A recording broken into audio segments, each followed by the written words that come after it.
अस्सलाम वालेकुम five class. आज हम चैप्टर नंबर 8 देखो नाच रहा है मोर उसकी मश्क करेंगे। सवाल जवाब हैं इसके। पहला सवाल है, इस नज़्म के शायर का पूरा नाम लिखिए। जवाब है इसका, इस नज़्म के शायर का पूरा नाम अबुल हसन हफीज़ जलंधरी है। अगला सवाल है, सावन भादो की रुत किसे कहते हैं। जवाब है इसका, सावन और भादो दो देसी महीने हैं। बरसात को सावन भादो की रुत कहते हैं। अगला सवाल है, फूलों और फलों के गहने किसने पहन रखे हैं। जवाब है इसका, फूलों और फलों के गहने बागों ने पहन रखे हैं।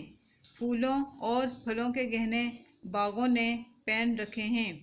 सवाल नंबर 4 है, आम के दरख्त के नीचे कौन मस्त खड़ा है। जवाब, आम के दरख्त के नीचे मोर मस्त खड़ा है। आम के दरख्त के नीचे मोर मस्त खड़ा है। सवाल नंबर 5, शायर आखिरी शेर में किससे मुखातिब है।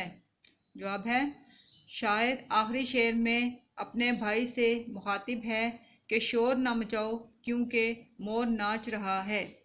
शायर आखिरी शेर में अपने भाई से मुखातिब है कि शोर ना मचाओ क्योंकि मोर नाच रहा है। ये थे हमारे सवालों के जवाब। अल्लाह हाफिज़।